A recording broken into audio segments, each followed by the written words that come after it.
first recording of put some thought into it.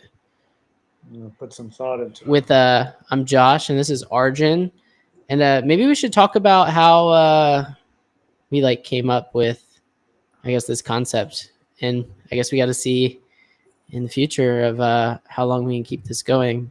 But essentially, like, Arjun and I connected several years ago, and then Arjun reached out for some help to do some investing stuff, and he was nice enough to give me a chance to help him out. And fast forward, I don't know, a couple years later, and Arjun reached back out. He's like, "Hey, I want to get back into talking about investing." Yeah, we met on LinkedIn. I think I don't remember who reached out to who, but at that time I was doing financial coaching and like putting out a lot of videos on YouTube documenting my journey doing budgeting and financial stuff, to make a course. And I met Josh in there. I was also doing an interview like thing. Yeah, we made one of these a long time ago. Yeah, I think it was during the pandemic years. Yeah, man, your story was very impressive back then. I was like, man, you really committed to, like, I remember you had a really big passion about changing the way that financial companies do business. Because I was looking at two different. Well, this was a little bit later, but later when I was like, I'm sort of hands off in investing. I'm not. I got other stuff going on. I want somebody that I can trust to manage this. I was looking at Fisher Investments and then 369. And that stuff that you said in that when we talked that long time ago, I was like, man, this is exactly how Fisher is operating. They're like, they really, really just want me to sign up, and I feel like after I sign up, it's going to be like a totally different experience or something like that. So I don't know. It's sort of like, are you just a number, or is there something else going on behind the scenes? I don't know. Yeah, right. Yeah, I mean, investment firms, from what I've researched and been told, will spend anywhere from $8,000 to $12,000 to acquire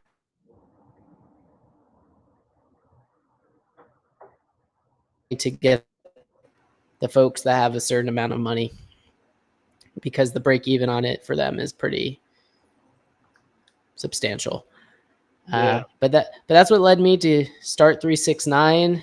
That's what led Arjun and I to cross paths and rekindle making some content and to talk about investing strategies, what's going on.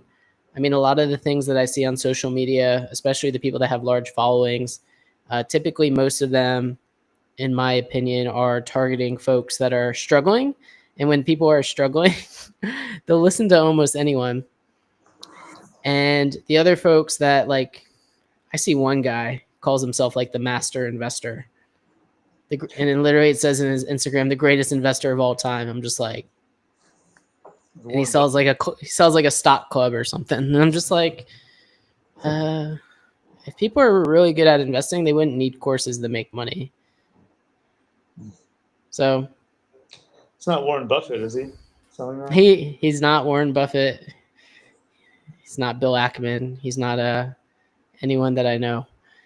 But in terms of what we're looking to accomplish with our time during these segments is to talk about current events, learn and educate people about what's going on and how to actually understand what's happening, because typically most people see when the market's up, they're like, everything's good. And when things go down, everyone goes into full chaos mode. So there was a couple different items that we wanted to talk about today. I believe one was like overall portfolio strategy, reinvigorating Americans' beautiful coal. And what was the other one, Arjun? Google search is declining. Yeah, so I actually saw that Google search is declining, but I did see they've had a huge uptick in those that are using, what is it, Gemini? Yeah. So they've Overall, seen. it was back. It was up, but this is in regards to like from Safari. Safari came out with a statistic that said for the first time in 22 years, Google searches are declining. Hmm. And yeah, I mean, I think about myself, like I'm using Google searches less and less now. And my dad and I had a conversation about this too. And he said, yeah, I'm barely ever using Google anymore. I do use it still. The AI feature on it's pretty good. Yeah, that's what I use the most. But in terms of everything, I mean, I've pretty much, I would say more than most of my inquiries are in ChatGPT now.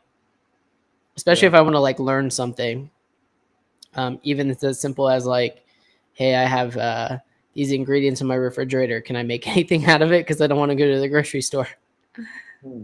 Interesting. So I mean, it's definitely a useful tool. But in terms of search, it seems like they just need these companies are just going to go where the attention is. So I mean, if the attention shifts over the AI, then is AI going to turn into you do a search on free chat GPT and then an ad pops up every time you do a search? That's how the traditional search model, like that's how Google traditionally makes their money, is by giving you ads based on what you're searching. So it's kind of like the issue with that is that it's free to search, but you aren't the user. You become the product.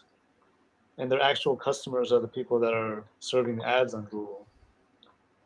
So what I've noticed over time is that you get less and less relevant stuff unless you're very specific. Unless I'm very specific with what I'm searching, and I put into the keywords exactly what I'm looking for and describe it really well, then I get a useful thing if I'm like asking a question.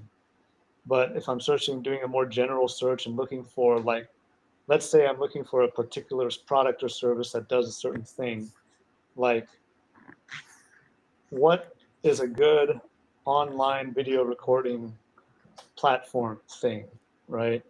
Google will show me sponsored stuff, companies that have paid them to deliver results. But if the greatest video recording online platform hasn't done that, then I'm not going to discover them. I'm not going to surface. Well, they'll surface somewhere, but it won't be like at the top. So I think the concept, like, if we really want to switch to like AI based stuff, you pay to use it. And it's a concept like I started also with Gmail. I'm shifting away from using Gmail, and I'm now paying for my email provider instead because Google does the same thing with the email. Like I'm not the user of Google's email. I'm the product. And I get ads in my email. And I get ads based on what I'm emailing to other people about. Right? So I'm not the user of that product. So I'm happy to pay for like an email service. And I think like with ChatGPT, eventually you ask it enough stuff and then it says, you've reached your limit. You have to now sign up and pay for it. I would be happy to pay like a cent or a fraction of a cent or hundredths of a cent for each search or query that I do, right? Yeah, I mean that's how like text messaging used to work. Yeah. And now most people have iPhones, so an iMessage doesn't even count as a text message. So a lot of the phone companies, uh, they're like, oh, like get unlimited for this. Well, a lot of people aren't even close to hitting their limit, so they're probably technically overpaying for their phone providers. At the same time, though, it's giving them like the peace of mind, like, hey, I have a fixed cost. Because back in the day when you went over like your phone minutes or your text messages, you'd get like a ginormous phone bill. Yeah, I remember that. You use like short codes to keep the characters under 160.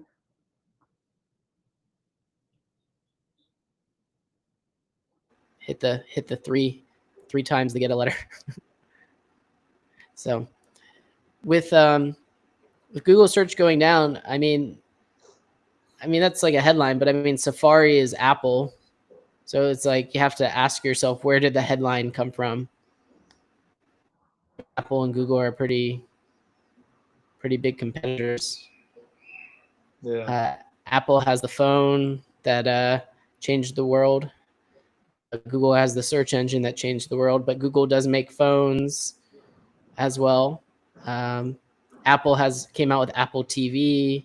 I mean, these tech companies are basically, the way I look at it, they're like consumer staples now. Like you can't go out in the world without them and expect to be able to perform well. Yeah. They're part of your everyday life. Yeah, versus 20 years ago, much different story.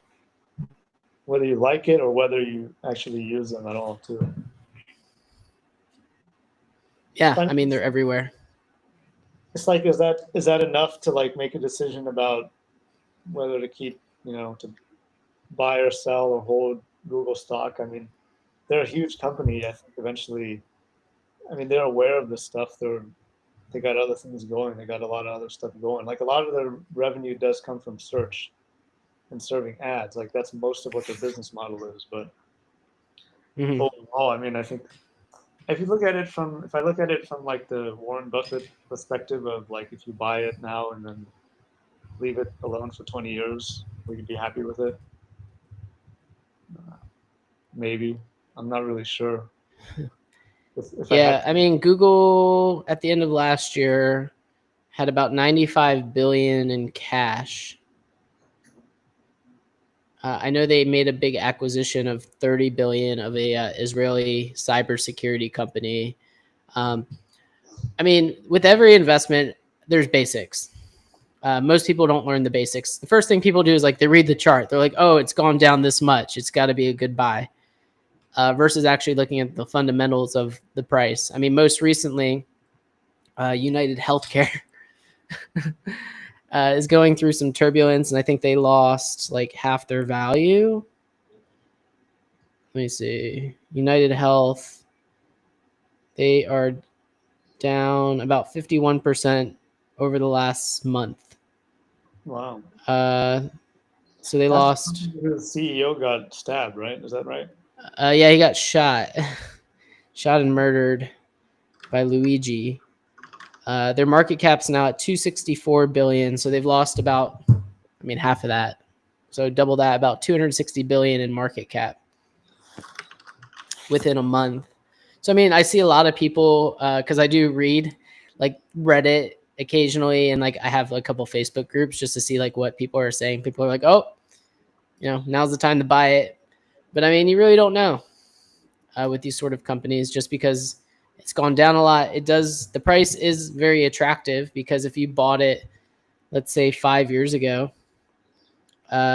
versus today, it's up less than 1%.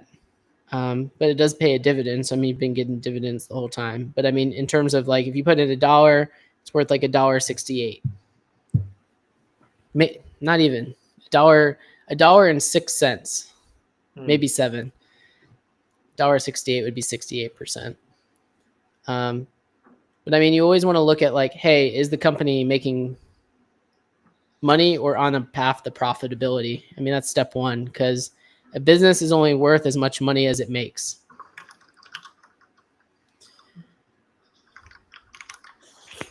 I read recently with regard to healthcare companies that the Obamacare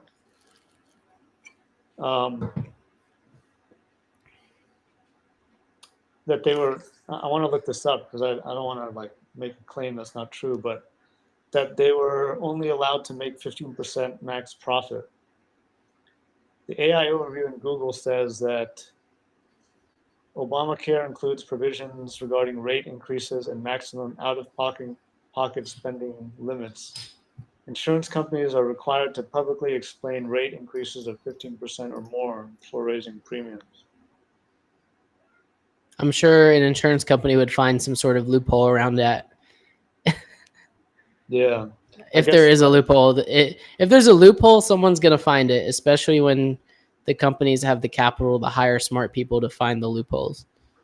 Yeah, always. I guess what I heard was not really technically correct, though.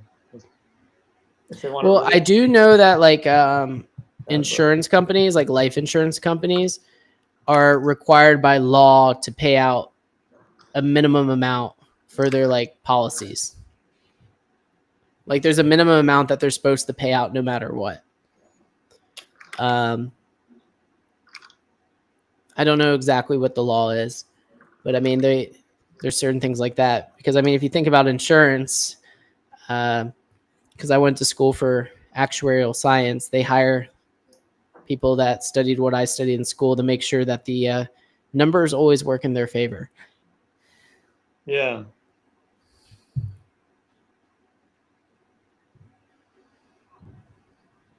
Obamacare did cap insurance profit through the medical loss ratio provision. That required insurance companies to spend a certain percentage of their premium revenue on medical care and quality improvement, with the excess going to rebates or policyholders. So that sounds like what you're talking about. That's just bad policy.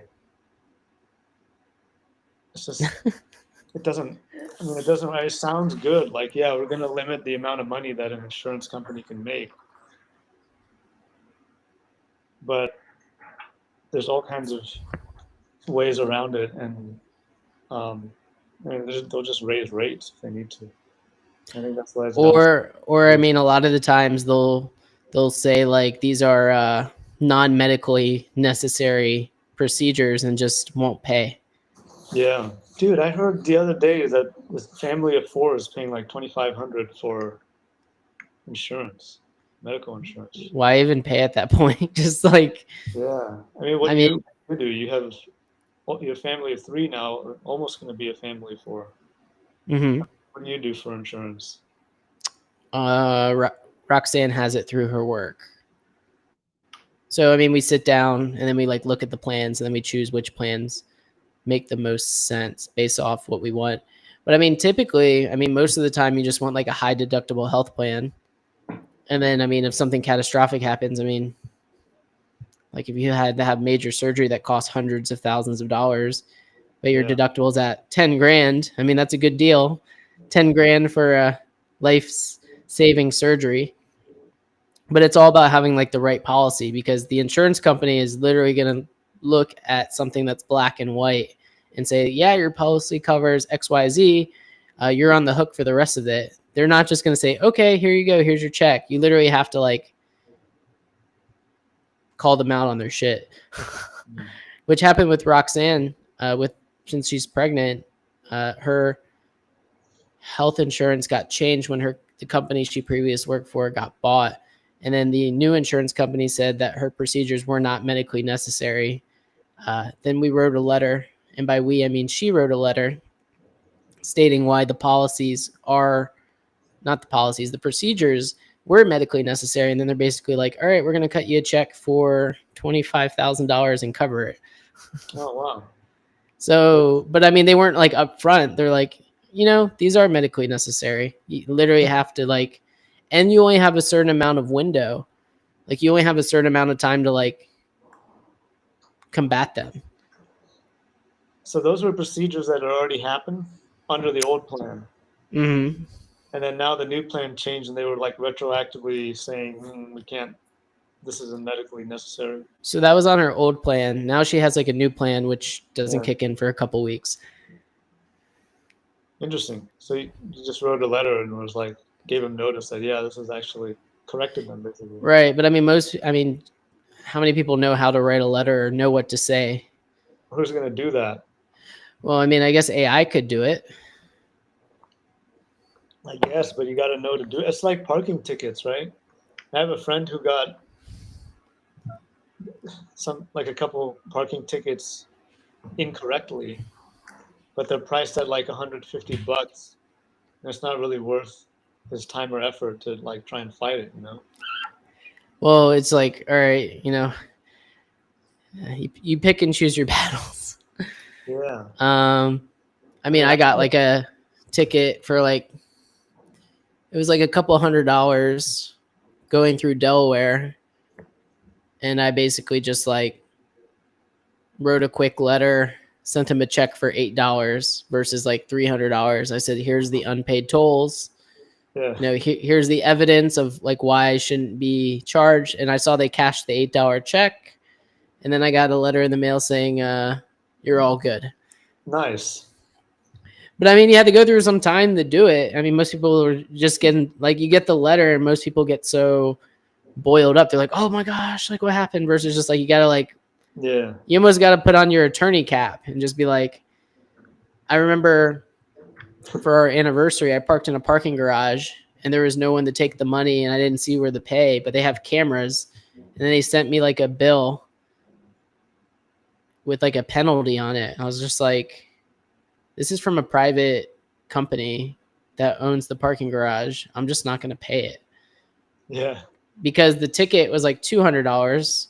But I know like, well, are they really going to hire an attorney to like come after me for, I mean, even if you have a $200 an hour attorney, it's not worth the investment to come after me. No. Which is weird that that's how the world has like turned into, is basically like people will just send out bills and be like, let's see who pays it. Pretty much, yeah. That's kind of how it works. Mm-hmm. I love that story of sending them $8 and saying, "Hey, here's a toll." Yeah, well, because everything's electronic now. Yeah. So I mean, it was like, hey, I have this electronic pass. It didn't charge my account. That's not my fault. Yeah. Yeah, that's cool, man. So I mean, it's like, it's weird, like doing these things, but at the same time, you have to like realize, like, is the battle worth the investment of time? Yeah. I guess for some people it is. Some people it isn't. They'll just pay it. So yeah, if the dollar amount gets like high enough, then it's worth spending time on it. But I've had some interesting stuff happen. Like I once got a ticket for street cleaning while I was driving. Like, this doesn't make any sense at all. And I brought all this evidence. I was like, I'm gonna fight this. This is stupid. So I brought and at that time I had one of these insurance that gave me a little dongle and you stick it in the car, so it like tracks your car GPS. And I brought all this evidence to show that, look, I have a non-zero speed at the time that this ticket was written. But that didn't matter. The evidence was like irrelevant. What mattered was that the guy held up the citation and he said, "Have you ever seen this before?" And I said, "Well, I mean, I've gotten citations like that before. I mean, have you seen this one?" They're like, "No." All right, case closed. Done. Thank you for coming. yeah, I mean, systems are don't work efficiently all the time. Yeah. So I wonder, like, if you take all that and put it into an AI system, like, is that going to make it worse or is that going to make it better? I guess it depends on the AI system and depends how it looks at things. Yeah. I mean, I would think that if you showed evidence, hey, I wasn't driving, my speed was 0, there's no way I could have, it's scientifically impossible for me to have done this. I would say AI, yes. But I mean, there's like certain things like in the Constitution, such as like the right to be able to face your accuser. But if your accuser is like AI or technology, how does that come into play? Yeah. And how is the AI trained to interpret what you say versus what's like in the code, Versus what AI says. Because when you go to a jury, when you sit on a jury, what the judge tells you is that you're here to interpret the facts of the case. Like, here's the law. Your job is to determine the facts of the case, like what happened in regards to the law, right? But what if in your case it's like, or in my case where you are technically right? I guess it depends on whether the AI is programmed to adhere to the law exactly, or it has the ability to interpret stuff. Well, that's the thing, is like someone could do something that's like against the law. And I mean, technically they're guilty, but maybe it's just a bad law. So that would come down to policy and being able to get the laws the way they need to be, which there's probably a ton of bad laws. I mean, I think I've read like funny laws that are still in existence, like you can't ride your elephant down the street on Sundays or things like that. I'll keep that in mind next time I go out. So it's I mean, that's the thing, is there's just so many laws. Like, you don't know which laws are bad until they come into practice. Yeah.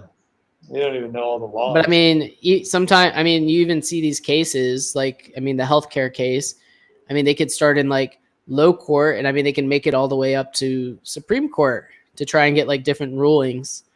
I know we saw that with, I think it was the Clinton administration when he was going through his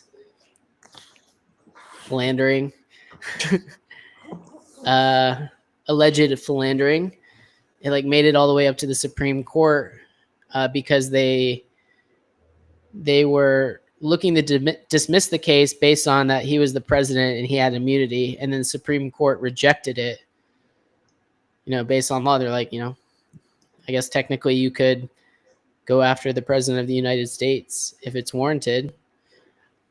So I mean, that's when, I mean, I'm sure it's happened other times, but I know that's what happened during that case. Is you know, it goes up the chain of command. But is there a chain of command in AI? Like, is all AI created equal? If you don't get the desired result with the AI that you're working with, you might have to ask for the manager AI. What if the manager's not available? or if the AI says, I am the manager now. It'd be great program AI to be like, I want to speak to it's like, you get the angry person. I want to speak to the supervisor. I am the supervisor. Well, I want to talk to your supervisor. Well, you're not going to talk to them. That could be funny. And then you can make an AI to deal with the AIs too. They don't have to actually deal with it. Yeah. I don't know. Speaking of AI, we were talking about the coal to power all the AI data centers. So basically, I think, so what's happened is that all these AI data centers and, you know, data centers for other things too are being built, and they use up a massive amount of electricity. And we don't have the ability to power all those data centers at the current, you know, the current way that we're powering the country.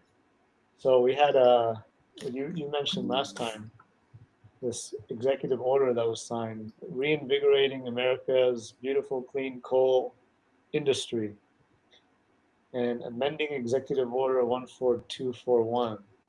Right? Yeah, let me see if I can pull it up. Yeah, I got it. I think I got it right here. Let's see it, and let's see how this appears on the recording too. But this is basically, it's pretty interesting because coal is typically known to be not so clean of a fuel. Oh, it's very dirty. It's relatively expensive, but at the same time, it's like, well, we need the energy, so we need to power the data centers. Yeah, I mean, the order of operations was first coal, then they discovered oil. You know, what comes after oil? Nuclear, hydrogen. But yeah, I mean, this is it. You know, within 60 days of this order, they wanted to use coal-powered infrastructure suitable for supporting AI data centers, assess the market, legal, and technological potential for expanding coal-based infrastructure to power data centers. I mean, China has done a ton of coal. Manish Pabrai put in a lot of money into a coal portfolio. He's like a famous Indian investor. Coal has done very bad year to date in terms of performance. But it's one of those like cyclical investments. I mean, this is an executive order here. So, I mean, from our, however you want to phrase it, you know, our fearless leader. I just say our fearless leader. I feel like saying fearless leader. That's accurate. It is accurate. So. But I think that's very interesting, though.